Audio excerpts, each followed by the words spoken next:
Selamat datang di kanal Kisah Abadi. Kami mengundang Anda untuk menyaksikan video dengan cerita orisinal terbaru kami. Bagi Kartika, pengakuan suaminya tentang perselingkuhan terdengar bagaikan petir di siang bolong. Dan kamu begitu saja memberitahuku tentang ini? Ujar Kartika menatap suaminya, Bagas, dengan bingung setelah Bagas dengan santainya saat makan malam memberitahukan bahwa ia punya wanita lain. Memangnya apa yang kamu harapkan? Cibir Bagas. Tahu tidak, kurasa kita harus jujur satu sama lain. Sudah berapa lama ini berlangsung? 3 bulan. Desah Bagas sambil menyeka tangannya dengan serbet.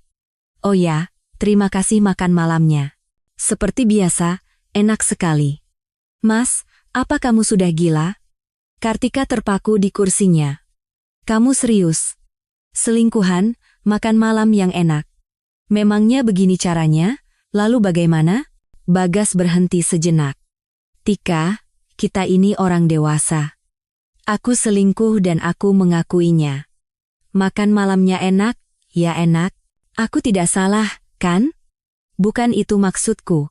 Kamu selingkuh dan memberitahuku seolah-olah tidak terjadi apa-apa. Kita sudah 11 tahun bersama, menikah. Apa kamu pikir aku akan diam saja, dan semuanya akan kembali seperti semula? Tidak akan, Bagas menggelengkan kepala. Tika, aku sudah memutuskan semuanya. Aku menghormatimu sebagai manusia, tapi sebagai seorang wanita, kamu tidak lagi menarik bagiku. Aku minta cerai. Apa? Cerai? Wanita itu membuka mulutnya karena terkejut. Kamu waras? Sudah cukup meragukan kewarasanku, Bagas naik pitam. Tika, kamu tidak mendengarku? Sepertinya aku sudah cukup jelas mengatakan bahwa kita akan bercerai. Apa yang tidak bisa dimengerti atau luar biasa dari hal ini? Bagaimana bisa? Jadi, kamu bersenang-senang dengan perempuan lain, dan sekarang kamu memutuskan untuk mencampakkanku demi hubungan sesaat? Ini bukan hubungan sesaat, pria itu kembali duduk di meja.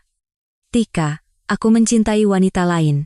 Apa yang tidak kamu mengerti dari kata-kata itu? Aku jujur memberitahumu dan tidak membawa situasi ini ke tahap di mana kamu akan histeris membanting piring dan menyalahkanku atas segala dosa. Hal seperti ini terjadi. Orang-orang tidak lagi merasa bahagia bersama. Aku lelah denganmu, maaf, tapi memang begitu. Atau kamu menyarankan kita mempertahankan pernikahan dengan cara apapun? Nadia sedang hamil. Aku ingin bersama mereka, bukan denganmu. Kartika menjadi pucat pasi. Anak, ia tersenyum sinis dalam hati. Jadi ini masalahnya. Lagi-lagi hal yang sama. Sudah kuduga cepat atau lambat semua akan mengarah ke sini. Tika, dengarkan aku. Bagas menyentuh tangan istrinya, tetapi Kartika segera menepisnya. Jangan berani-berani menyentuhku. Ia melompat dari kursinya, menyenggol cangkir teh hingga tumpah. Cepat sekali kamu, ya. Dan sekarang, aku jadi tidak dibutuhkan lagi. Kartika, bersikaplah rasional. Aku meninggalkanmu bukan hanya karena anak itu, meskipun kamu tahu betul betapa pentingnya hal itu bagiku, masalahnya ada pada hal lain. Aku tidak ingin menyiksa kita berdua dengan terus-menerus bertengkar. Apa gunanya hidup bersama jika sudah tidak ada perasaan? Aku ragu kamu akan suka jika aku harus terbagi antara dua keluarga. Aku juga tidak mau kamu terbagi. Aku membutuhkanmu, Mas Bagas. Apa kamu tidak mengerti? Aku telah memberikanmu tahun-tahun terbaikku, dan kamu. Jangan mulai. Untuk apa ungkapan klise itu? Tahun-tahun terbaik apa yang kamu berikan padaku? Hubungan kita juga tidak selamanya mulus. Ya, aku bersalah karena telah berselingkuh, tapi aku jujur mengakuinya padamu. Selebihnya, apa kamu tidak sadar bahwa hubungan kita sudah buntu? Kamu selalu tidak puas, menuntut hal yang tidak jelas, menutup diri, dan bahkan tidak mau berdialog. Pria normal manapun pasti akan muak. Nadia sangat berbeda. Dia selalu bicara terus terang, tidak pelit menunjukkan perasaan. Oh ya, aku perhatikan. Begitu tidak pelitnya sampai dia cepat-cepat hamil dan menggayatmu. Calon suami idaman. Siapa yang peduli kalau dia punya istri sah? Kamu tahu betul aku tidak bisa punya anak. Tentu saja, bukan kamu yang menderita bolak-balik ke dokter, dan aku yang membiayai semuanya, teriak suaminya. Jangan lupa, Aku juga terlibat dalam 5 kali program bayi tabung itu. 5 kali, Tika. Terimalah kenyataan bahwa kamu tidak akan punya anak. Ya, di matamu aku mungkin brengsek, tapi aku butuh seorang penerus. Aku ingin melanjutkan garis keturunanku. Dan kamu tahu betul hal itu saat menikahiku. Dan jangan lupa, kamu jugalah yang menjebakku untuk menikah dengan mengaku hamil. Aku tidak akan menikahimu kalau bukan karena itu. Oh, jadi selama ini kamu hanya berbohong padaku, bicara tentang perasaan tulusmu. Aku tidak bersalah karena mengalami keguguran, jadi kamu tidak berhak menuduhku menipu. Lagi pula, kalau bukan karena perjalanan yang kamu paksakan itu, aku mungkin bisa mempertahankan bayi itu. Jangan saling menyalahkan, Kartika. Bagas memukul meja dengan kepalan tangannya. Sudah, aku sudah bilang, selanjutnya hanya perceraian. Aku berterima kasih atas tahun-tahun yang telah kamu lalui bersamaku. Tapi cukup sampai di sini, mulai hari ini, tidak ada lagi yang mengikat kita. Mau kemana kamu? Teriak Kartika ketakutan saat suaminya bangkit dari kursi dan berjalan menuju pintu keluar. Ke tempat Nadia, jawabnya acuh tak acuh. Tidak ada lagi yang bisa kulakukan di sini? Tenanglah, sendirian dulu, pikirkan semuanya, baru kita bicara dengan tenang. Lalu apartemen ini? Kartika tiba-tiba terdiam. Apa maksudmu apartemen? Pria itu berbalik. Kalau kita bercerai, berarti apartemen ini harus dijual dan uangnya dibagi. Kenapa harus begitu? Bagas menatapnya tajam. Sepertinya kamu tidak paham hukum. Ini apartemenku. Warisan dari ayahku. Harta bawaan tidak dibagi saat bercerai. Kamu bisa menuntut setengah bagian mobil. Kalau mau, aku berikan semuanya, aku tidak akan jatuh miskin. Tentu saja, aku akan memberimu uang untuk sementara waktu. Untuk sementara waktu, Mas, kamu serius? Lalu aku akan tinggal di mana? Kamu tahu betul aku tidak punya tempat tujuan. Apartemen kecil ibuku sudah kujual setelah kita menikah untuk memberimu modal usaha. Tanpa itu pun aku bisa berhasil. Kamu bisa menuntut jika mau. Tapi ingat, semua itu akan memakan waktu lama. Aku tidak memberimu surat perjanjian apapun. Sekarang tidak mungkin membuktikan uang dari mana perusahaan itu didirikan. Secara formal, ini adalah sebuah PT. Aku satu-satunya pendiri, dan kontribusiku jauh lebih besar darimu.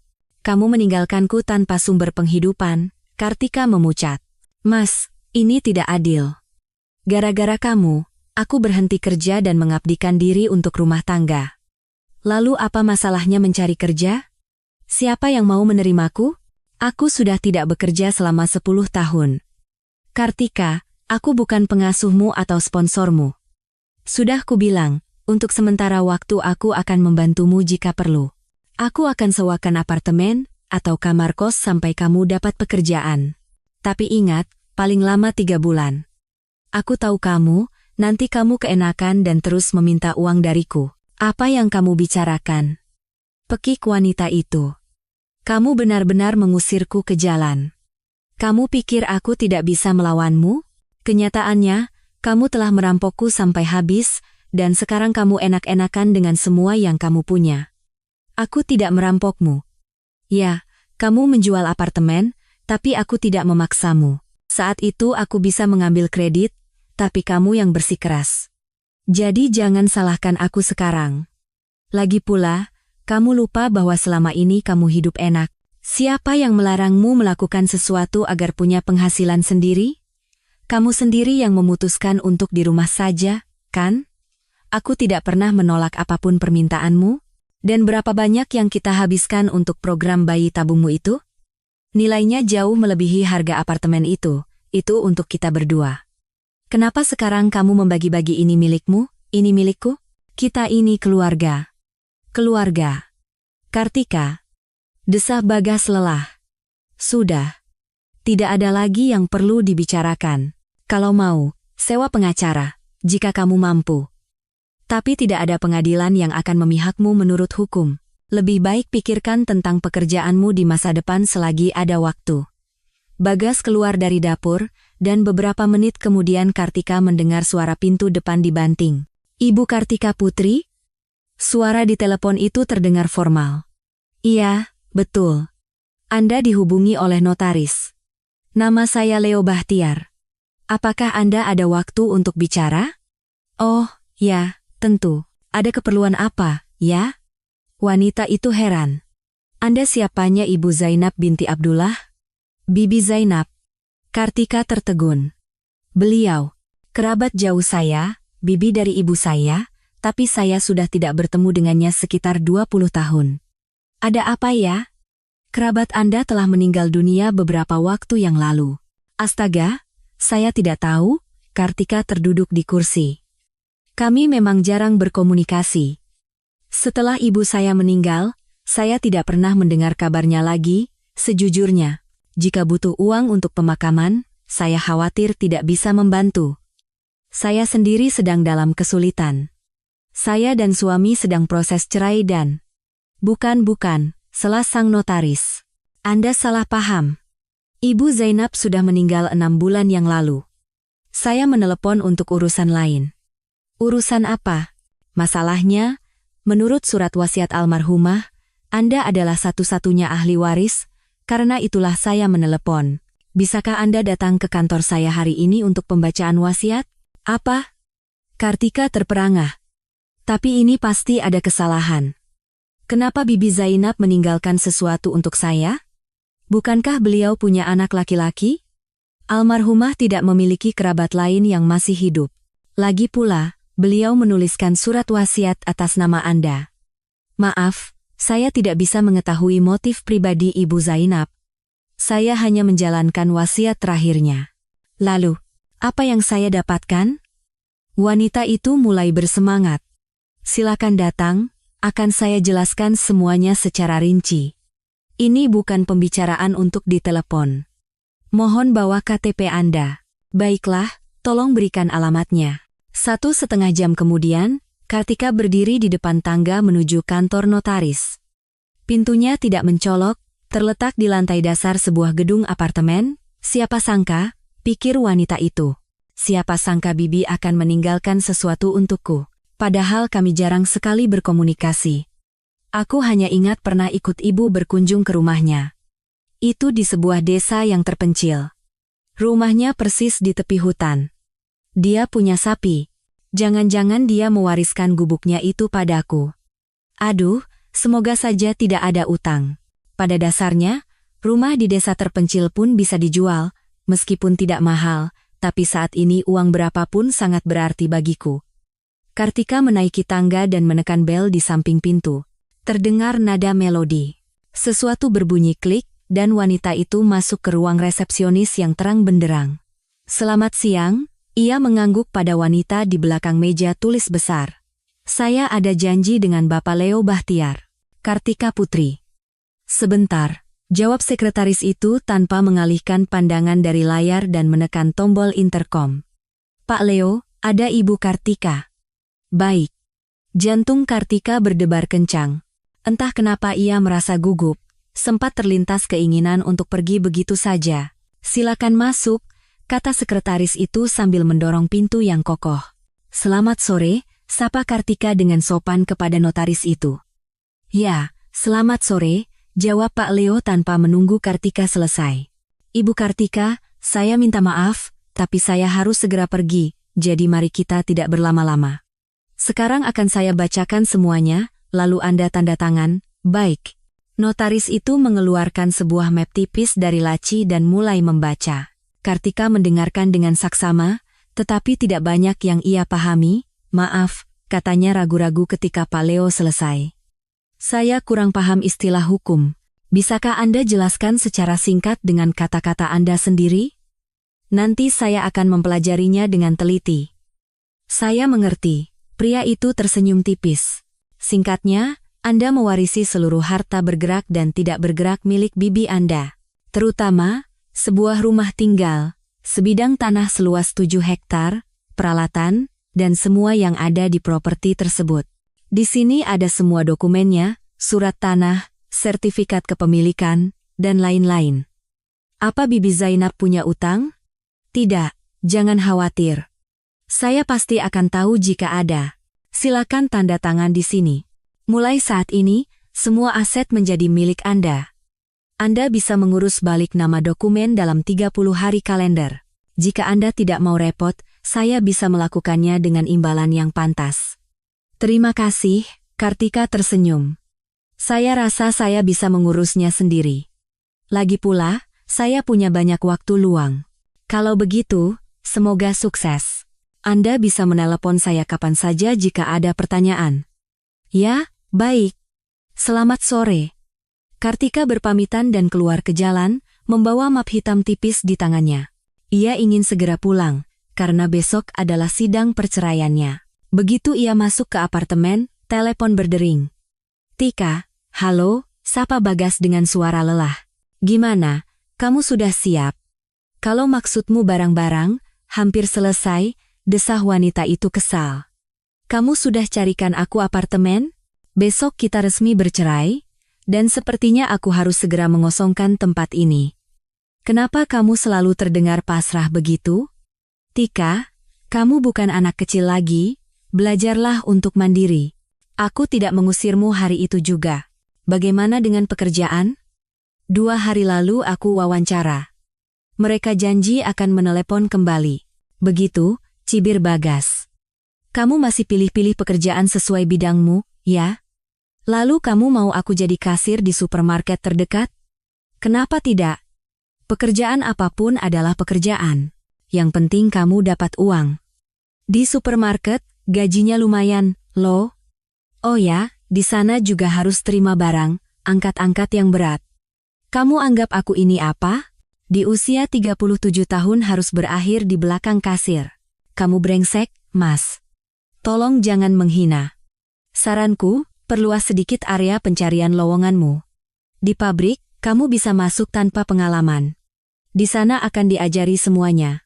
Kalau mau, aku bisa rekomendasikan kamu ke Pak Ilyas.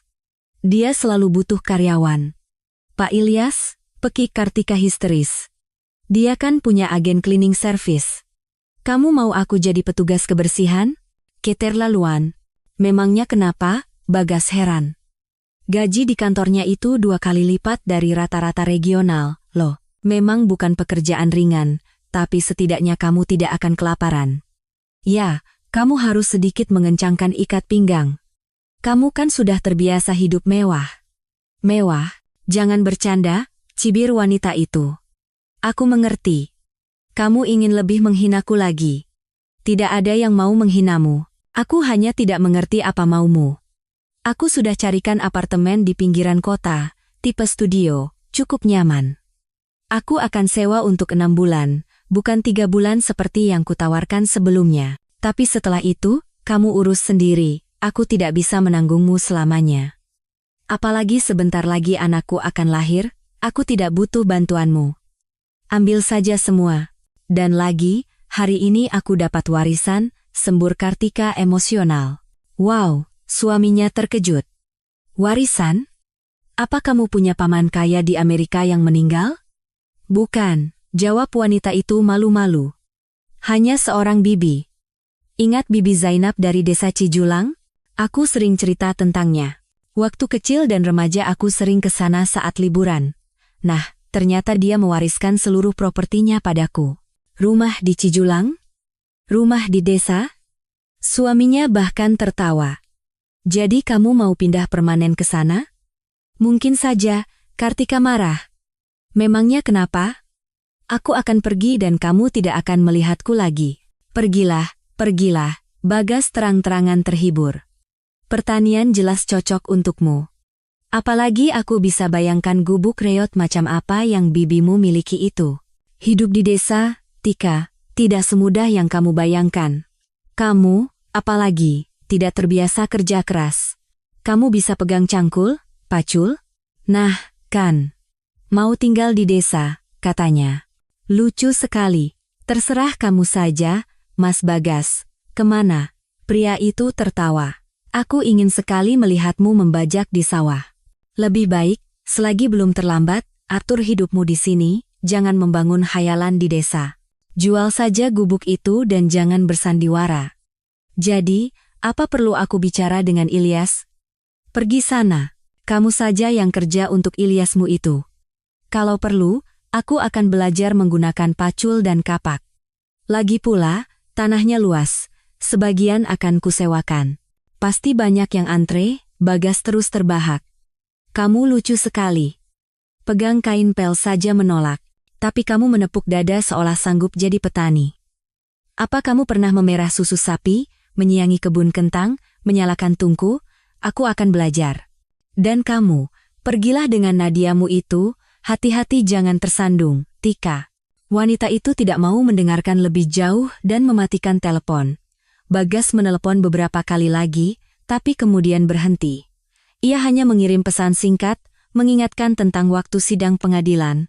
Persetan dengan mereka semua, umpat Kartika dalam hati. Justru sekarang aku ingin membuktikan padanya bahwa aku bisa. Aku akan pergi ke desa itu, belajar semuanya. Setidaknya aku punya atap di atas kepala. Apalagi sekarang hidup di desa sedang tren. Tentu akan sulit, tapi setidaknya aku tidak akan bergantung pada siapapun. Pasti ada alasannya Bibi Zainab meninggalkan semua ini untukku. Hanya Tuhan yang tahu kenapa dia melakukannya. Tapi dia bisa hidup di sana. Setahuku, suaminya meninggal bahkan sebelum aku lahir. Entah bagaimana dia bisa bertahan sendirian. Ditambah lagi udara segar. Ah, sudahlah, coba saja. Bus melaju pelan di atas aspal yang panas. Hari itu bulan Mei yang terik.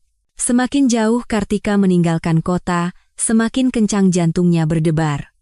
Proses perceraian telah usai. Ia dengan tegas menolak tawaran mantan suaminya tentang pekerjaan dan bantuan sewa tempat tinggal. Meskipun Bagas berusaha meyakinkannya untuk tidak melakukan hal bodoh, wanita itu tetap pada pendiriannya. Pagi-pagi sekali, ia mengemas sebuah tas besar dengan semua barang yang diperlukan dan berangkat ke terminal. Kartika menjual semua perhiasan dan pakaian mahalnya untuk mendapatkan uang di awal. Sekarang, yang tersisa adalah melihat secara langsung properti Bibi Zainab dan memahami seberapa banyak pekerjaan yang harus dilakukan. Pemandangan di luar jendela menjadi semakin akrab. Lebih dari 20 tahun Kartika tidak pernah mengunjungi tempat-tempat ini.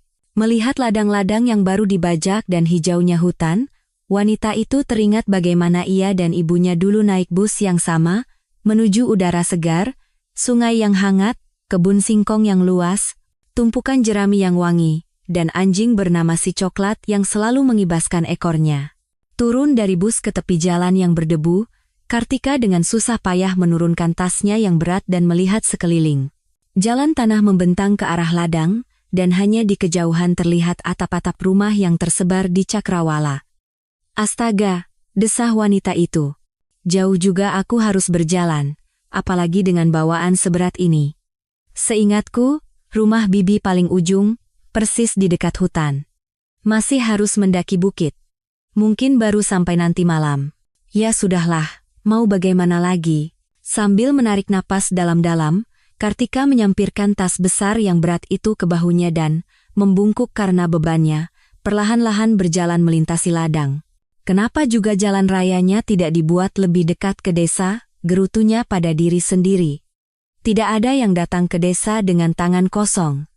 Ujian macam apa ini?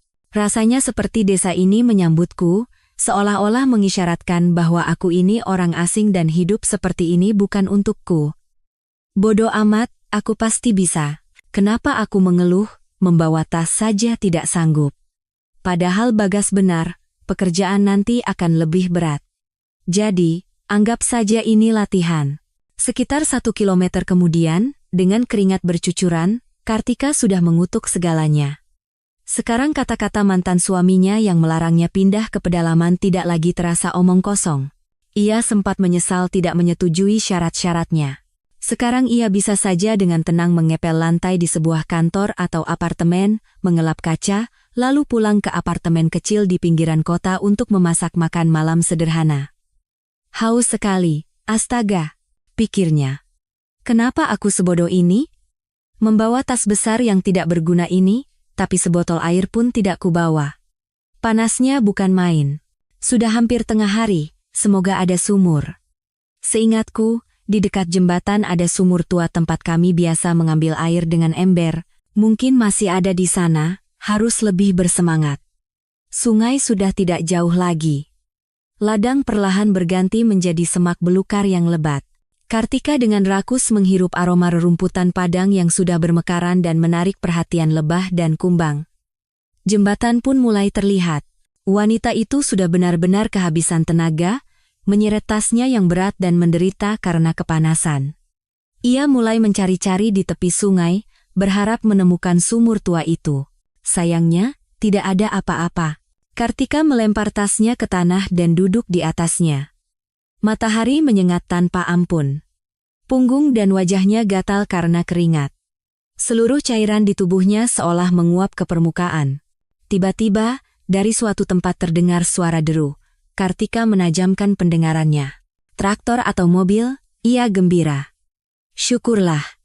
Mungkin bisa menumpang, atau mungkin dia punya air. Melihat kabin biru yang muncul di kejauhan, wanita itu mulai melambaikan tangannya. Woi! Woi! Teriaknya, kesini. Suara itu semakin keras, memekakan telinga dengan deru dan getarannya. Kini Kartika tidak hanya bisa melihat kabin, tetapi juga pengemudi traktor itu. Akhirnya, traktor itu berhenti di samping wanita yang melompat-lompat di dekat tasnya. Selamat siang, Kartika mencoba berteriak lebih keras dari deru mesin. Maaf, bisa bantu saya? Pria di dalam kabin, dengan topi yang miring, membuang puntung rokoknya ke jalan dan mematikan mesin. Mbak ini nyasar? Ia terkekeh. Bukan orang sini, ya, kelihatan. Maaf kalau mengganggu, bisa antarkan saya ke desa? Nanti saya bayar. Wah, orang kota, pemuda itu tertawa. Mau bayar, katanya. Sudah, naik saja kalau tidak jijik. Wow, kopernya berat juga. Mau bertamu atau bagaimana? Mau tinggal? Kartika tersenyum. Tinggal. Pria itu melompat turun. Begitu saja, orang desa ke kota itu biasa, tapi orang kota ke desa. Itu baru luar biasa. Saya dapat warisan dari bibi. Dulu beliau tinggal di sini. Dulu saya sering ke sini, tapi sudah lama sekali. Oh, begitu, pemuda itu tersenyum sambil mengangkat tas ke kabin traktor. Berat sekali. Bagaimana Mbak bawa ini dari pemberhentian bus? Ya, begitulah. Kartika mengangkat bahu dengan canggung. Nama saya Dika. Bisa naik sendiri atau perlu dibantu? Saya coba sendiri. Nama saya Kartika. Nama yang bagus, kita kemana ini, Mbak Kartika? Mungkin Mas tahu rumah paling ujung di dekat hutan? Dulu Bibi Zainab tinggal di sana. Saya ini keponakannya. Wah. Dika membuka mulutnya karena terkejut. Keponakannya Bibi Zainab, rupanya. Tentu saja saya tahu rumahnya. Saya ikut membantu membangunnya loh. Membangun? Pikir Kartika. Bukankah itu rumah tua? Mungkin dia membantu memperbaiki kamar mandi atau membangun kandang. Baiklah, itu kabar baik.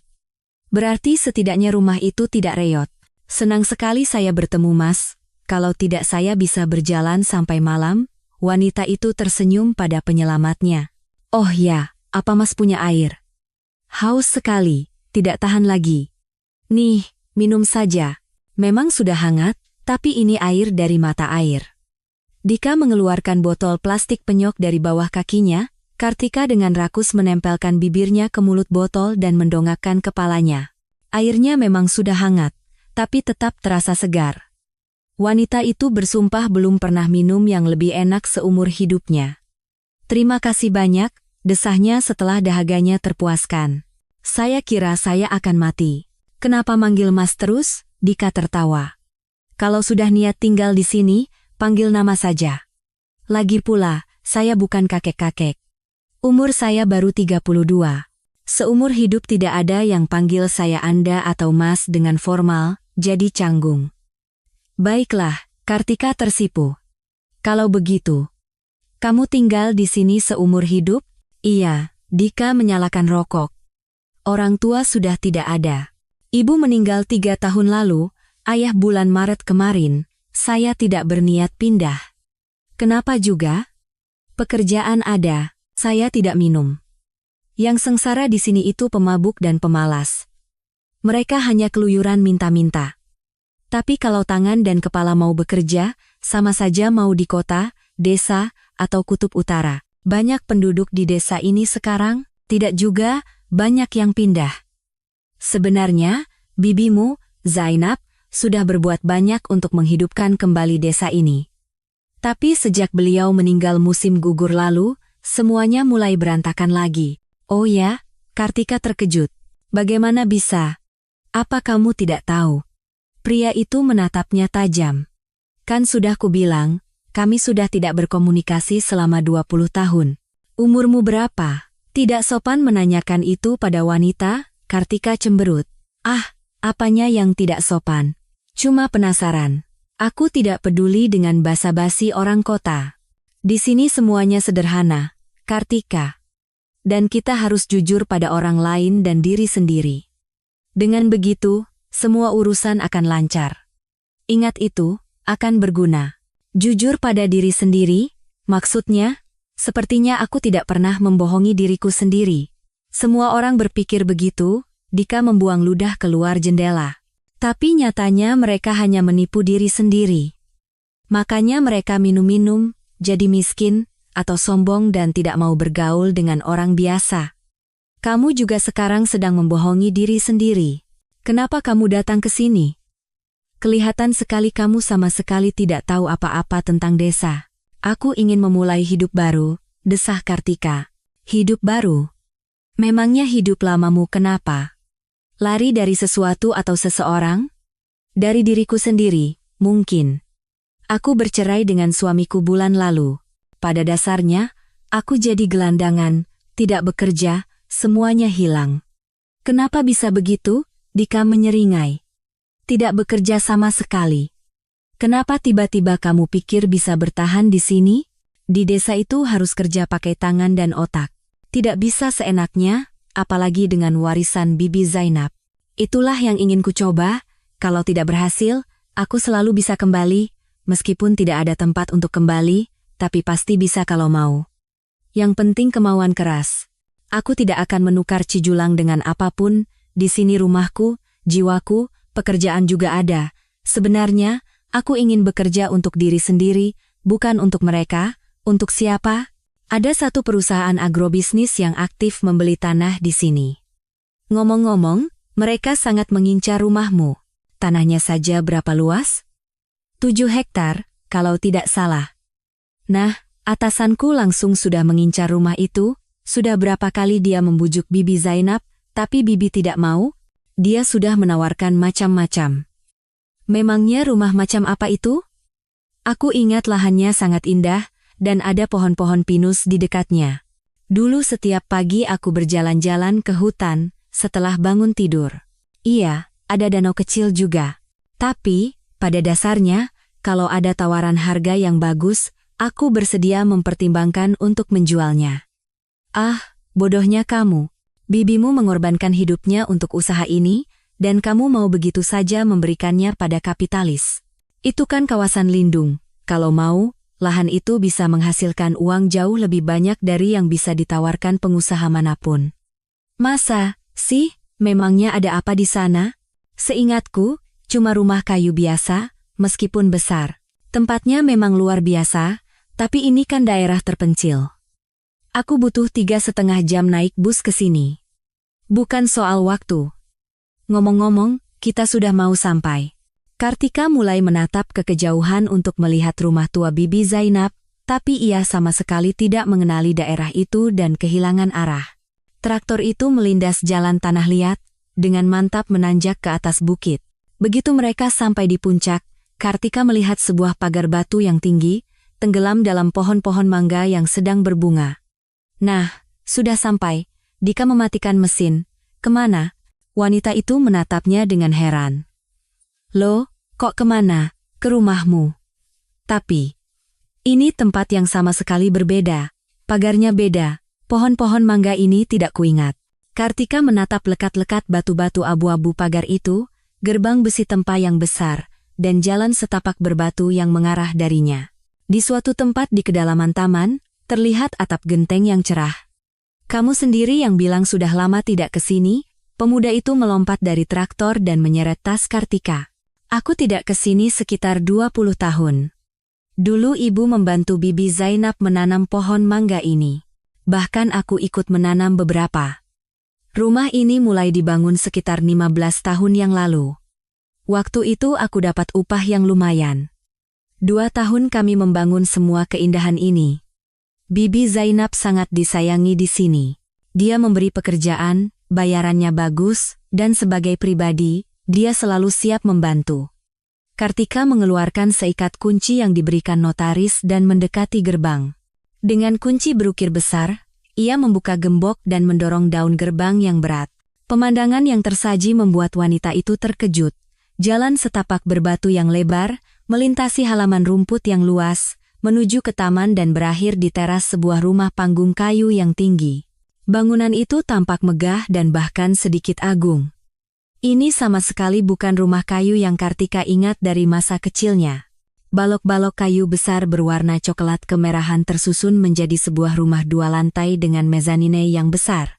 Kusen jendela yang gelap sebagian tertutup oleh daun jendela, tetapi bahkan itu tidak bisa menyembunyikan semua kemegahannya. Gila! Desah wanita itu. Ini kan istana. Tapi bagaimana? Dari mana Bibi Zainab punya uang sebanyak ini? Untuk membangun rumah sebesar ini, butuh biaya yang sangat besar. Aku kira aku akan datang ke Gubuk Reot, tapi ternyata kamu tidak begitu mengenal bibimu, rupanya, desah Dika, mengangkat tas ke bahunya untuk dibawa masuk. Apa kamu tidak tahu siapa putranya dan apa yang dia lakukan? Mas Wawan. Aku tidak pernah berkomunikasi dengannya, ibu juga jarang berhubungan. Dan Bibi Zainab, ya seperti orang desa pada umumnya, punya sapi, kebun. Justru tidak seperti umumnya, Dika tersenyum. Zainab itu wanita langka. Dia punya semacam energi khusus, sehingga apapun yang disentuhnya akan menghasilkan keuntungan. Dan Wawan, putranya, dulu menikah dengan orang kaya, pindah ke kota, punya bisnis di sana, kalau tidak salah berhubungan dengan perhotelan. Ayahku cukup akrab dengannya, tapi aku tidak ikut campur urusan mereka. Nah, dialah yang membangun semua ini untuk ibunya. Dia pikir sayang kalau lahan seluas ini dibiarkan begitu saja, jadi dia membuat sebuah tempat peristirahatan. Di sana, di belakang rumah, dekat kolam, ada pondok-pondok tamu, bentuknya segitiga. Dan Bibi Zainab ternyata seorang pengusaha yang sangat berbakat. Dia menciptakan tempat liburan yang sesungguhnya di sini.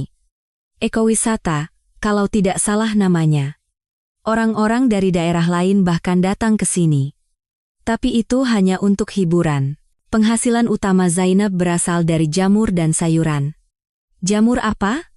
Apa dia pergi ke hutan? Aku dengar para pencari jamur bisa dapat banyak uang dalam satu musim. Aku pernah lihat di internet, tapi dia kan sudah tua dan rapuh.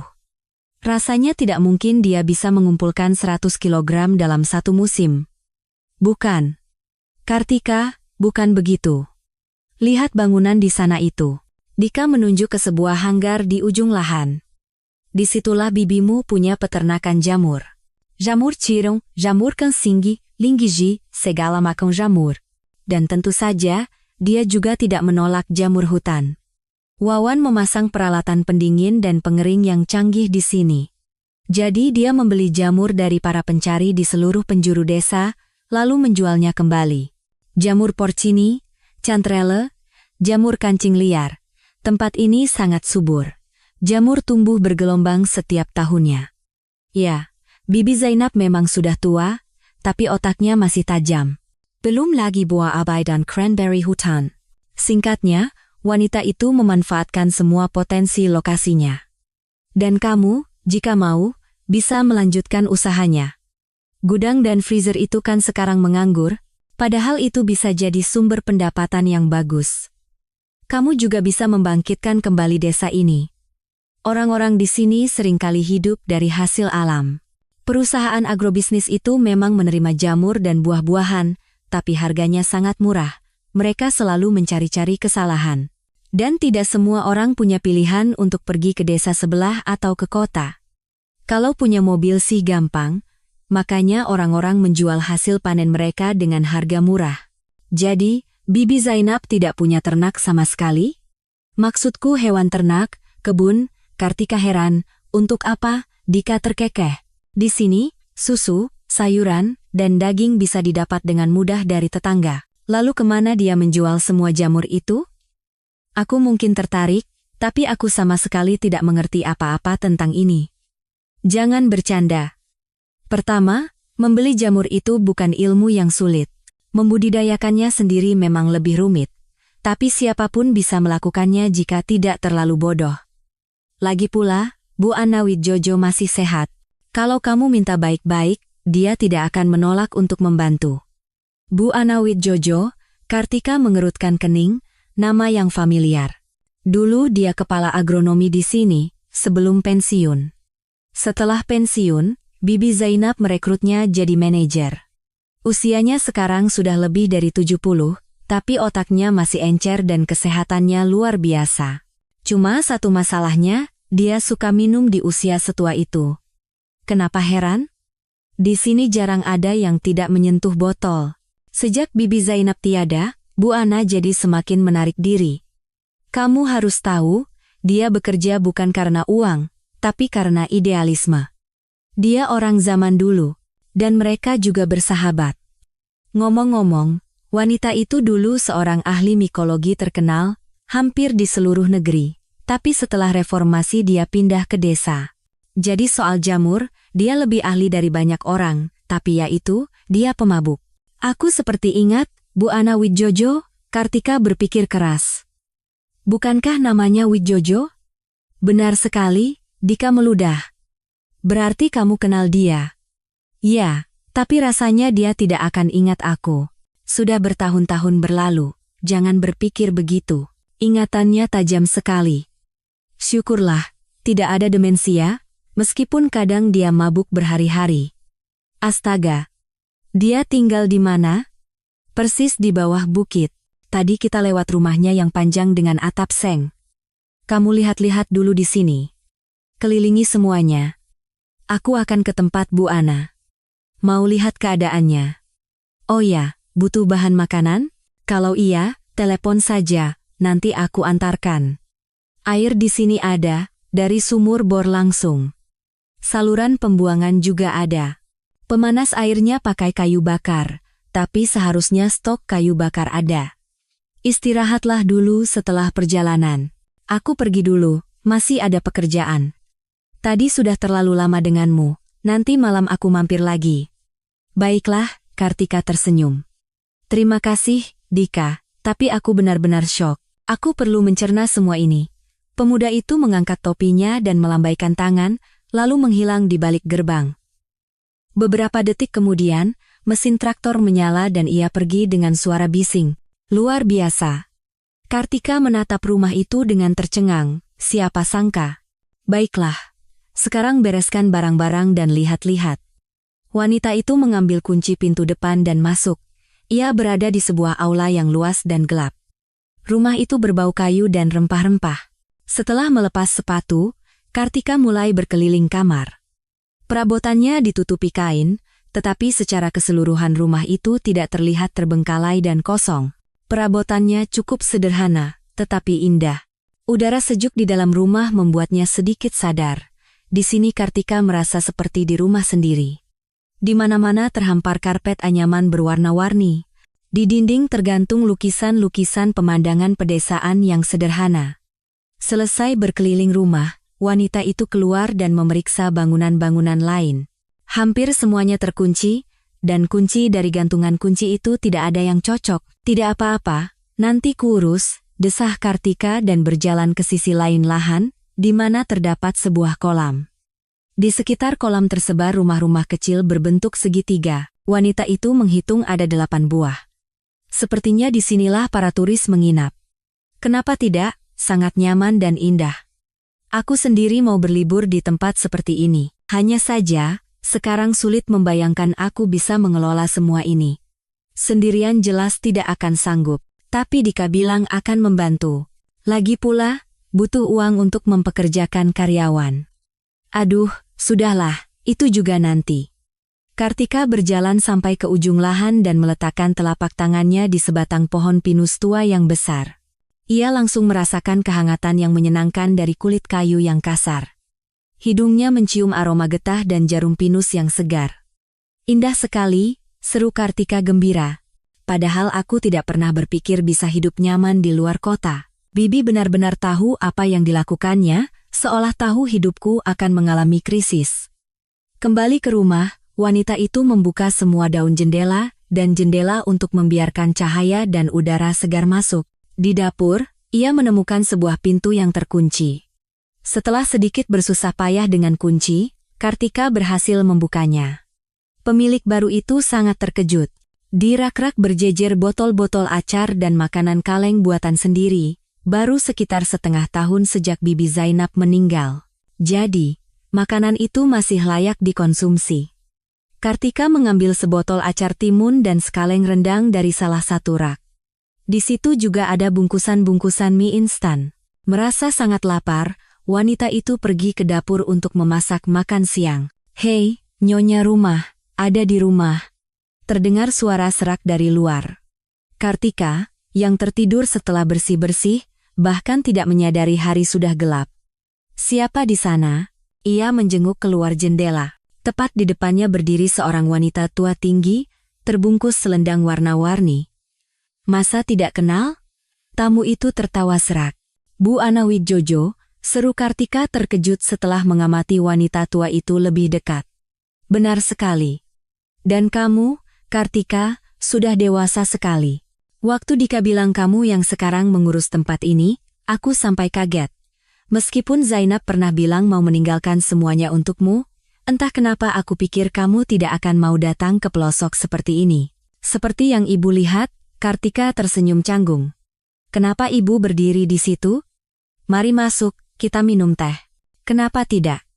Sebenarnya aku lebih suka yang lebih keras, tapi teh juga boleh."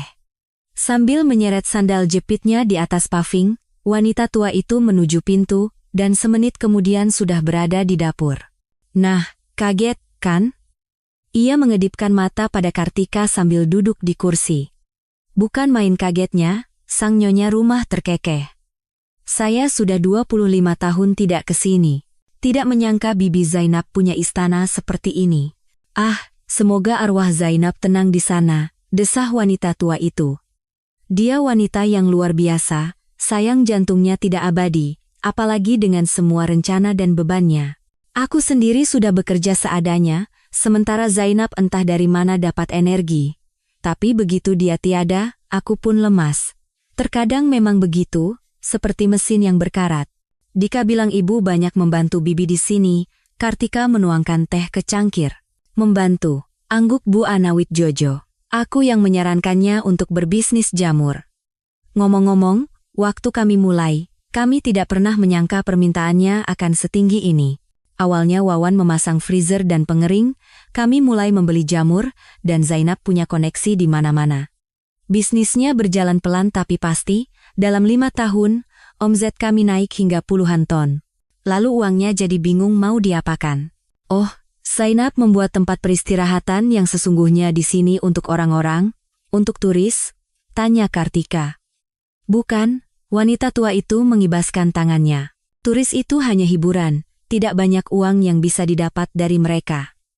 Apalagi Zainab memperlakukan mereka semua dengan fasilitas lengkap, seperti tamu terhormat. Itu lebih untuk kepuasan batin, biar tidak bosan. Kamu sendiri, kalau nanti memutuskan untuk menghidupkan kembali bisnis turis ini, jangan terlalu berharap untung besar. Jamur, disitulah uang sebenarnya. Zainab membuat resor ini untuk penduduk lokal, coba pikirkan. Orang-orang berbondong-bondong ke hutan untuk mencari jamur porcini dan cantrele. Zainab membeli semuanya, bayarannya bagus. Si brengsek itu, Rahman, bahkan tidak membayar setengah dari harga itu. Nanti kalau musim panen tiba akhir musim panas, penduduk lokal akan merasakan bedanya.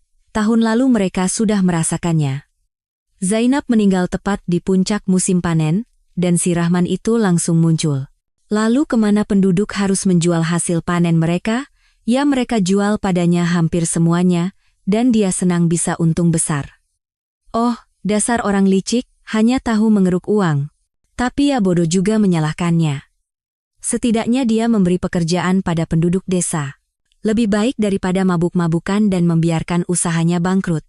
Pemilik perusahaan agrobisnis tempat Dika bekerja, Kartika menatapnya bertanya. Benar sekali, Bu Ana Widjojo tertawa dengan nada sinis. Nak, dia juga akan datang padamu.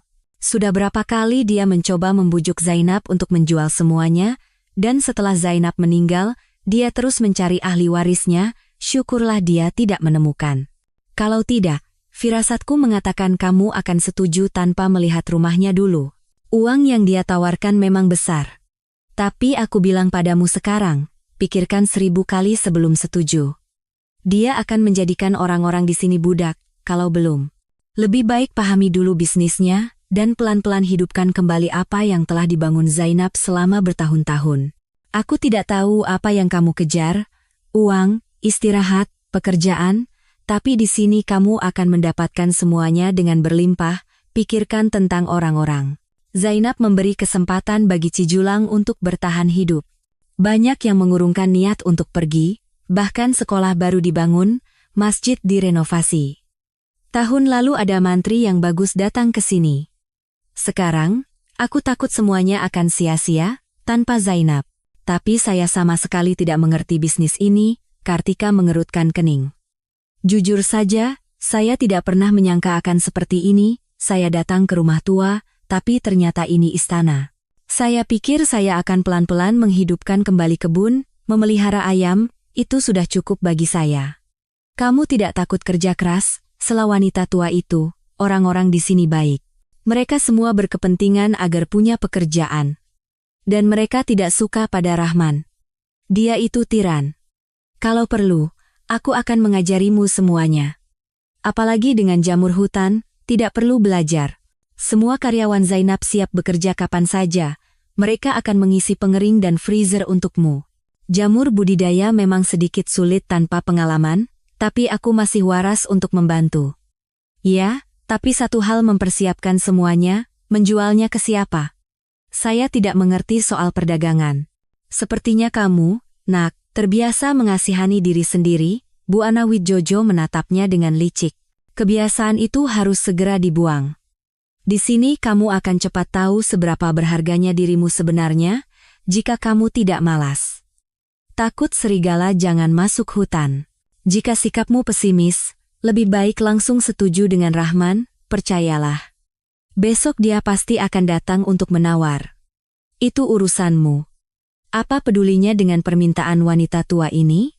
Tapi jika kamu tidak menuruti kemauannya, dan menjadi ahli waris Zainab yang layak, kamu akan cepat mengerti bahwa hidup dengan terhormat itu menyenangkan, dan kebaikanmu akan dibalas berlipat ganda. Pikirkan tentang orang-orang. Ya, mereka memang orang asing bagimu, tapi itu karena kamu juga asing bagi mereka. Jadilah bagian dari mereka, dan lihat bagaimana dunia akan berubah. Kamu sendiri datang ke sini bagaimana? Maksudku, hanya untuk melihat-lihat atau bagaimana? Bukan. Kartika menggelengkan kepala. Saya berniat tinggal selamanya, bahkan tanpa tahu apa yang menanti. Saya bercerai dengan suami, dia sudah punya wanita lain. Saya tidak punya tempat tujuan, jadi pilihan untuk pindah ke sini adalah pilihan utama saya. Kalau begitu, wanita tua itu bangkit dari kursinya. Di sini kamu bisa mengubah hidupmu secara drastis. Cijulang adalah tempat yang bagus, indah, menenangkan. Aku bicara tentang alam dan juga orang-orangnya. Kartika mengantar tamunya sampai ke gerbang. Terima kasih tehnya, Nak. Wanita tua itu tersenyum memperlihatkan gigi emasnya. Pikirkan baik-baik, besok pagi akan lebih jernih. Ketika siluet kurus Bu Ana Widjojo hampir menghilang dalam kegelapan, Kartika tiba-tiba tersentak dan berlari menyusulnya. Bu Ana, ia berhasil menyusul mantan manajer bibinya itu, saya setuju. Ibu saya dulu mengajari saya untuk cepat mengambil keputusan, tapi saya tidak pernah mendengarkannya. Seumur hidup saya takut akan tanggung jawab. Tahu tidak, setelah obrolan kita, ada sesuatu yang bergejolak dalam diri saya. Saya merasa nyaman di sini. Saya tidak mau pergi, meskipun baru sehari di sini. Saya benar-benar merasa ini adalah tempat saya. Saya tidak pernah merasa setenang ini dimanapun. Mari kita coba hidupkan kembali usaha Bibi Zainab. Mari. Cepat sekali kamu. Wanita tua itu tertawa. Aku suka pendekatan ini. Zainab juga orangnya cepat. Baiklah, tidurlah yang nyenyak. Besok pagi aku datang. Aku bahkan tidak akan minum setetes pun hari ini. Aku bersumpah. Dika pasti sudah cerita macam-macam kalau aku ini pemabuk. Tapi apa yang dia tahu? Sejak Zainab tiada, aku mencoba menenggelamkan kesedihanku, untuknya, dan untuk diriku sendiri. Kalau kamu tidak bercanda dan serius mau mengambil alih semuanya, aku akan menemukan kembali kekuatanku. Selamat malam, Bu Ana. Kalau begitu, besok saya tunggu. Kartika. Bu Ana Widjojo menggedor-gedor pintu dengan kepalan tangannya. Masih tidur, ya? Di ambang pintu muncul sang nyonya rumah yang masih mengantuk, mencoba merapikan rambutnya yang acak-acakan dengan jari-jarinya. Bu Ana, kenapa pagi sekali? Ia menguap. Memangnya kamu mau bagaimana? Serak wanita tua itu. Kartika meringis dan tiba-tiba menyadari bahwa tamunya hari ini terlihat berbeda. Bahu wanita tua itu tegap, matanya berbinar, dan secara keseluruhan ia tampak lebih muda. Siapa cepat, dia dapat. Tidak tahu? Di kota kalian biasa bangun siang, kan? Di sini, kebiasaan itu lebih baik dihilangkan. Memang tidak perlu memerah susu sapi, tapi pekerjaan banyak. Silakan masuk, saya cuci muka dulu. Ketika Kartika sudah siap, ia menemukan wanita tua itu di salah satu gazebo di dekat pondok tamu. Aku bawa kuncinya, katanya sambil menggemerincingkan seikat kunci yang berat. Ini kunci gudang dan peternakan jamur. Oh, wanita itu gembira.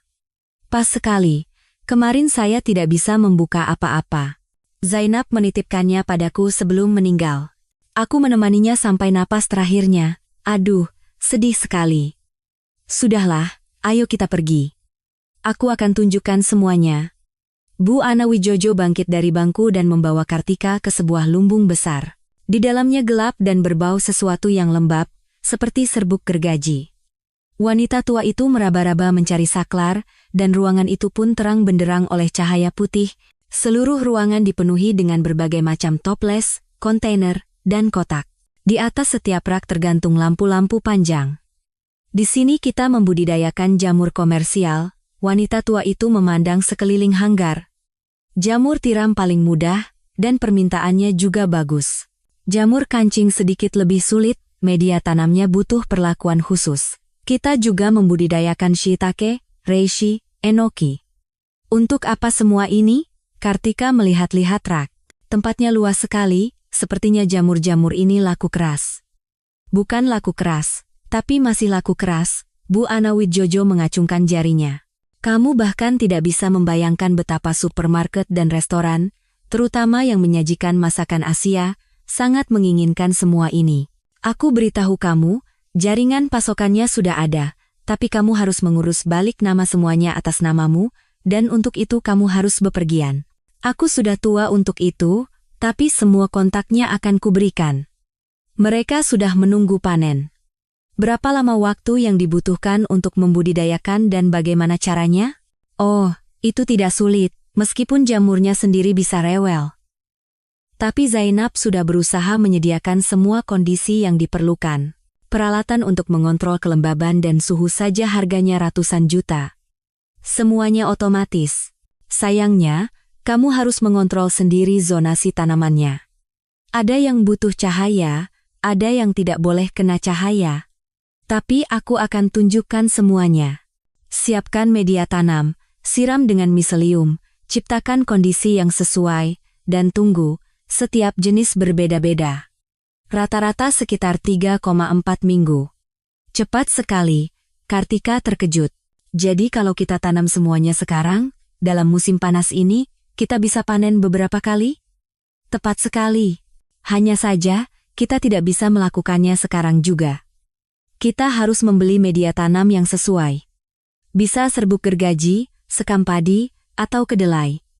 Nanti kita urus. Dan kita juga harus mencari miselium. Zainab biasanya menyimpannya, tapi tahun lalu tidak sempat. Paling buruk, kita harus beli yang baru. Itu mahal, Kartika ragu.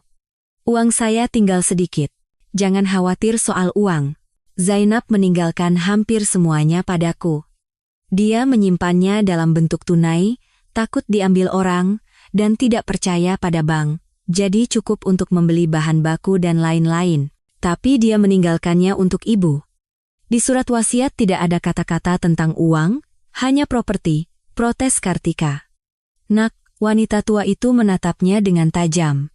Aku mengerti, tapi untuk apa aku menghabiskan uang sebanyak itu? Ini bukan uangku, tapi uang Zainab. Ya, kami bekerja bersama, tapi dia membayarku untuk itu, dan aku tidak butuh milik orang lain. Aku sudah tua, untuk apa semua ini? Tapi untuk perbuatan baik, aku tidak akan pelit. Aneh, ya. Padahal orang-orang rela saling bunuh demi 3 rupiah, dan ibu dengan mudahnya memberikan semuanya padaku. Pertama, sekali lagi, uang itu bukan hakku. Kedua, jika kamu hanya mengejar uang, melupakan segalanya. Tanpa sadar, semua jutaanmu itu akan menghancurkan banyak takdir, dan kamu sendiri sudah terbaring di peti mati, di mana semua kertas itu tidak ada nilainya. Hidup itu harus dinikmati sekarang, sambil menatap masa depan, bukan terus-menerus menumpuk atau tenggelam dalam harta benda. Kita diberi hidup untuk mencoba membuat dunia ini lebih baik, bukan untuk menghiasi diri dengan perhiasan, mengendarai mobil mewah, dan berkhianat demi uang. Mengerti? Mengerti, desah Kartika. Padahal dulu aku begitu. Kupikir semua di dunia ini hanya tentang uang. Tidak semua, tapi banyak. Uang itu bukan tujuan, tapi hanya alat untuk mencapainya. Jika kamu punya tujuan yang nyata, yang mulia, maka kamu akan melakukan apa saja untuk mencapainya, dan uang akan datang dengan sendirinya. Itu hukum alam, sudah terbukti berkali-kali. Tapi jika tujuanmu hanya hal sepele, jangan harap bisa kaya raya. Tuhan Maha melihat. Bahkan jika terkadang sepertinya tidak. Tahu tidak, selama aku kenal Zainab, aku tidak pernah meragukan kata-kata atau perbuatannya. Wanita itu punya tujuan untuk membuat dunia lebih baik. Ya, itu bahkan secara teori tidak mungkin, katamu. Tapi itu tidak sepenuhnya benar. Ingin memperbaiki dunia, mulailah dari diri sendiri, lalu bantu orang lain. Bahkan jika kamu hanya membuat beberapa orang bahagia, kamu sudah mengubah banyak hal. Zainab memberi kebahagiaan pada seluruh desa. Bagi sebagian orang, itu adalah uang, bagi yang lain, pembebasan dari kecanduan alkohol, kesempatan untuk membangun rumah atau mencari pekerjaan tetap, panggilan hidup, seperti dalam kasusku. Kamu juga bisa melakukan semua itu. Percayalah pada dirimu sendiri. Semuanya dimulai dari situ. Dan jangan pernah takut pada kesulitan. Baiklah, Kartika tersenyum lebar. Ia sudah memutuskan segalanya untuk dirinya sendiri. Bersama Bu Ana Wijojo, yang membawa beberapa pekerja lagi, Kartika berhasil mengisi hanggar dengan balok-balok media tanam yang siap untuk budidaya jamur. Sekarang tinggal menunggu. Sudah 2 minggu ia beradaptasi di tempat baru. Wanita itu berkenalan dengan penduduk desa, dan dalam diri Dika dan Bu Ana Wijojo, ia bahkan mendapatkan teman yang bisa diandalkan. Ia bahkan sudah memasang iklan untuk menyewakan pondok-pondok tamu. Musim liburan musim panas akan segera tiba. Saat itulah Rahman datang berkunjung. Ia adalah seorang pria penting berusia sekitar 50 tahun, yang terus-menerus memelintir kumisnya dan memutar-mutar ponsel mahal di tangannya.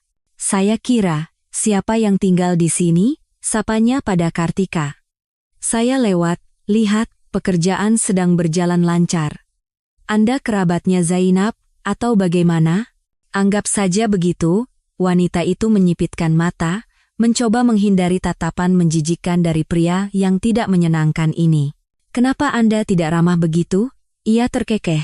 Ibu Kartika, jika saya tidak salah. Dan Anda, pastinya, Pak Rahman? Sang nyonya rumah menyipitkan mata. Sepertinya orang-orang di sini sudah menceritakan semuanya tentang saya, bahkan lebih. Ya, penduduk lokal memang tidak menyukai saya. Padahal saya yang memberi mereka pekerjaan. Maaf, Anda datang untuk urusan tertentu atau hanya? Kartika menjadi gugup. Saya punya banyak pekerjaan, tidak ingin diganggu. Sok sibuk, ya. Pria itu mengukurnya dengan tatapan. Saya suka itu. Ya, sebenarnya, saya ingin bicara tentang pembelian lahan ini. Dengan pemilik sebelumnya, sayangnya, saya tidak sempat menyelesaikan transaksi. Anda tahu sendiri kenapa? Tidak, saya tidak tahu. Setahu saya, Bibi Zainab tidak berniat menjual apapun pada Anda, meskipun Anda menawarkan uang yang tidak sedikit. Dan saya juga tidak berniat menjual. Rencana saya adalah melanjutkan usaha almarhumah bibi saya. Lagi-lagi gosip murahan dari orang desa. Saya beritahu Anda salah informasi. Saya dan Zainab sudah dalam tahap negosiasi. Masalahnya hanya soal harga. Lalu beliau meninggal, dan saya tidak bisa menemukan ahli warisnya. Putranya, Wawan, juga sudah lama meninggal. Bagaimanapun, saya tidak akan menjual apapun pada Anda, bahkan jika Anda sudah sepakat tentang sesuatu. Sekarang tanah dan rumah ini milik saya, jadi semua kesepakatan sebelumnya tidak berlaku. Silakan tinggalkan lahan saya. Saya harus bekerja, bahkan jika jumlahnya sebesar ini. Rahman menyodorkan selembar kertas pada Kartika. Karena terkejut, wanita itu bahkan bersiul. Pria ini siap membeli lahan itu dengan harga yang sangat fantastis, yang cukup untuk membeli apartemen bagus di kota, dan hidup tanpa kekurangan sampai tua. Setelah ragu sejenak, Kartika mengembalikan kertas itu. Maaf, saya tidak tertarik, jawab wanita itu. Di depan matanya terbayang wajah Bu Ana Widjojo dan penduduk desa lain yang sudah ia beri harapan dengan rencana-rencana besarnya. Baiklah, saya tadinya mau cara baik-baik. Ingat, Ibu Kartika, pria itu terkekeh. Toh tidak akan ada yang mau menjual jamur pada Anda. Hampir semua orang itu bekerja untuk saya. Mereka bergantung pada saya. Mengerti? Saya bisa dengan mudah memberi ultimatum. Jual jamur ke dia, kehilangan pekerjaan. Dan dengan supermarket, saya lebih mudah bernegosiasi. Kami juga menanam jamur kancing. Kualitasnya memang kurang bagus, tapi saya bisa menawarkan harga pada pembeli yang akan membuat Anda cepat bangkrut dengan jamur-jamur Anda. Saya beri waktu seminggu untuk berpikir. Selamat tinggal. Kartika berdiri terpaku. Ia gemetar hebat. Energi pria itu benar-benar melunturkan kepercayaan dirinya. Dia menggertak, terdengar suara Dika di sebelahnya. Jangan dengarkan dia hanya menggertak. Tahun lalu dia sudah mencoba menjual jamur kancingnya pada pembeli kita. Tidak ada yang berhasil, bahkan dengan harga setengahnya. Jangan dipikirkan, lakukan saja pekerjaanmu. Percaya pada dirimu sendiri dan pada kami. Soal dia akan memecat semua orang, biarkan saja. Nanti musim gugur, orang-orang akan membawakanmu begitu banyak jamur liar, sehingga mereka bisa mendapatkan penghasilan setahun. Mereka tidak akan takut dengan ancaman itu. Justru jika dia kehilangan semua pekerjanya, dia bisa bangkrut. Dia harus mempekerjakan orang-orang yang tidak bertanggung jawab, yang juga berisiko, atau menarik pekerja dari kota atau desa sebelah. Tapi siapa yang mau datang? Kecuali jika dia mau membayar gaji yang lebih tinggi. Tidak, Kartika, di sini dia dalam posisi yang tidak menguntungkan. Jangan menyerah. Kamu lebih mudah. Jika semua ini ternyata bukan untukmu, sewakan saja semuanya, hidup dari uang sewa itu, pasti ada yang mau. Ngomong-ngomong, bagaimana dengan turis? 2 pondok disewa untuk seminggu, desah Kartika. Tidak banyak. Tapi sudah lumayan. Dan sebentar lagi panen pertama jamur tiram. Bu Ana Widjojo memberikan perkiraan yang paling optimis. Jamur hutan juga. Sementara itu, saya akan ke kota untuk memperbarui koneksi dengan pembeli. Seharusnya ada yang menjemput saya. Pertengahan Agustus, terjadi ledakan yang sesungguhnya. Kartika tidak menyangka akan ada begitu banyak turis dan pencari jamur. Seperti yang diperkirakan Bu Ana Widjojo, para pencari jamur sedang bersemangat, hutan dipenuhi oleh jamur porcini dan chanterelle. Orang-orang membawa hasil panen mereka dengan mobil, membawa keranjang-keranjang. Seluruh halaman dipenuhi dengan aroma jamur segar. Perlu dikatakan bahwa menu utama Kartika dalam minggu-minggu ini adalah sup jamur dan jamur goreng. Wanita itu sangat gembira, meskipun prosesnya sangat melelahkan dan memakan waktu serta tenaga, tapi ia menyukainya. Ia suka berkomunikasi dengan para pencari jamur, membayar mereka dan melihat wajah-wajah puas. Rahman beberapa kali mengingatkan tentang dirinya, tapi Dika mengusirnya, bahkan tidak membiarkannya mendekati sang nyonya rumah. Jamur yang dibudidayakan di lumbung juga laku keras. Kartika tidak menyangka permintaan akan produk semacam itu begitu tinggi. Orang-orang yang sebelumnya bekerja dengan Zainab, dengan gerakan yang terlatih, menyebar jamur di pengering, memotong, membersihkan, mengisi freezer. Beberapa pria disewa untuk mengangkut barang ke kota. Pekerjaan berjalan lancar. Baru sekarang Kartika menyadari betapa sulitnya hal ini, tapi juga betapa menyenangkannya. "Tika!" teriak Dika. "Sini sebentar." "Kamu tidak tepat waktu sekali," ia cemberut. "Aku kan capek sekali. Hari ini benar-benar panen jamur besar-besaran, dan aku masih ada pesanan 3 ton jamur porcini beku. Kamu bayangkan, berapa banyak uangnya?" Tadinya kupikir uang Bibi Zainab akan cepat habis tanpa menghasilkan apa-apa. Tapi begitu panen dimulai, aku langsung sadar, semua tidak sia-sia. Sebulan lagi dan aku bisa bernapas lega. "Kamu panggil kenapa?" "Aku tidak bisa menemukan jadwal untuk tanggal-tanggal kosong di pondok tamu. Ada permintaan dari sepasang suami istri. Mereka mau datang akhir pekan. Suami istri, akan ada yang kosong." Sebentar kulihat, Kartika menatap ponselnya. "Oh, ya. Ada satu yang kosong tanggal 17. Itu hari Jumat. Mereka bisa masuk setelah makan siang, nanti kamu kabari mereka." "Baiklah, aku pergi dulu, di sana ada satu mobil lagi yang datang." Sambil berlari dengan sepatu botnya, Kartika menghilang ke area penerimaan, meninggalkan Dika dengan kebingungan. Pemuda itu mengkonfirmasi pemesanan dan tertawa. Ia menyukai wanita aneh ini, yang begitu mudah beradaptasi dengan proses yang melelahkan, seolah-olah seumur hidupnya ia melakukan hal ini dan bukan yang lain. Sulit baginya untuk percaya bahwa beberapa tahun terakhir ia hanya duduk di rumah, tidak melakukan apa-apa, dan hanya meminta uang dari suaminya. "Selamat datang," Dika tersenyum lebar pada tamu yang datang pada hari Jumat. Mereka adalah sepasang suami istri. "Nama saya Dika. Saya manajer di sini. Barang-barang bisa diletakkan di sini dulu. Saya akan antar Anda, lalu saya bantu bawa semuanya." "Bagas," pria itu menjabat tangannya, "dan ini istri saya, Nadia, sebentar lagi jadi orang tua." "Ya," Dika mengedipkan mata, melihat perut wanita itu yang membuncit. "Iya," ia tersenyum. "Kami putuskan, selagi belum terlambat, untuk meluangkan waktu untuk diri sendiri. Saya menemukan tempat ini di internet, banyak yang memuji, dan tidak terlalu jauh dari kota seperti tempat sejenis lainnya.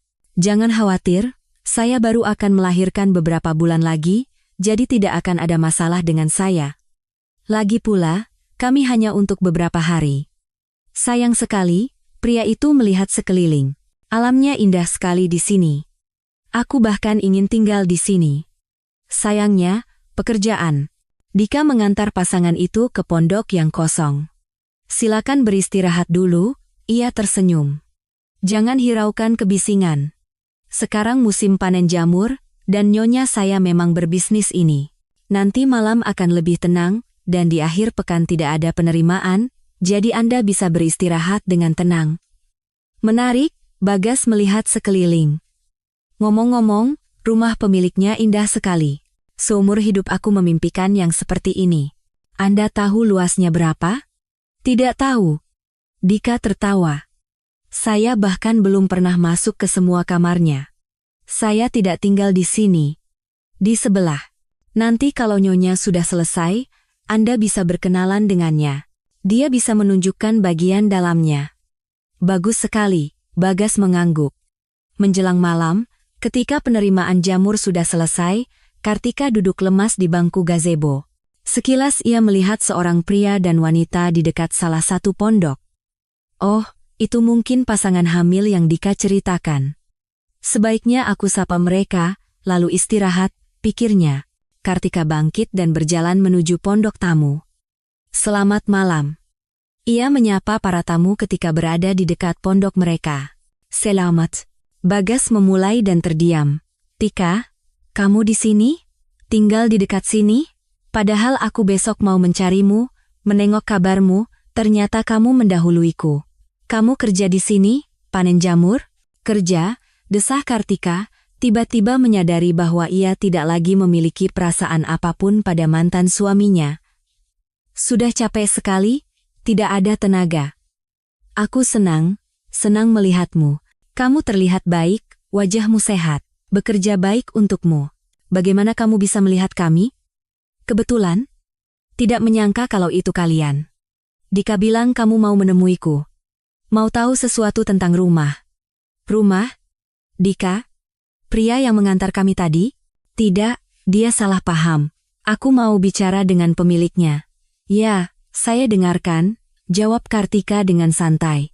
Apa yang lucu, Tika? Berhentilah bercanda. Senang kamu sedang dalam suasana hati yang baik, tapi aku tidak sedang bercanda. Saya pemilik rumah ini, lahan ini, bisnis ini. Apa yang ingin Anda ketahui? Tunggu, kamu bercanda? Bagas terkejut. Dari mana semua ini? Kamu kan pergi ke gubuk reot yang ditinggalkan bibimu. Inilah gubuk reot itu, Kartika tertawa. Aku ingat bagaimana kamu menertawakannya dan melarangku datang ke sini. Terkadang mimpi memang menjadi kenyataan, terutama jika kamu berhenti mengasihani diri sendiri dan punya tujuan. Jadi jangan heran kalau hidupku jadi sesukses ini. Sebagian besar berkat kamu. Kalau bukan karena perceraian, rasanya aku tidak akan pernah ke sini. Untuk sementara, saya tidak akan mengganggu. Selamat beristirahat, nikmati alam kami. Kartika mengangkat kepalanya dengan bangga dan, dengan langkah tegap, berjalan di atas paving yang ditumbuhi rumput, meninggalkan mantan suaminya berdiri dengan mulut ternganga.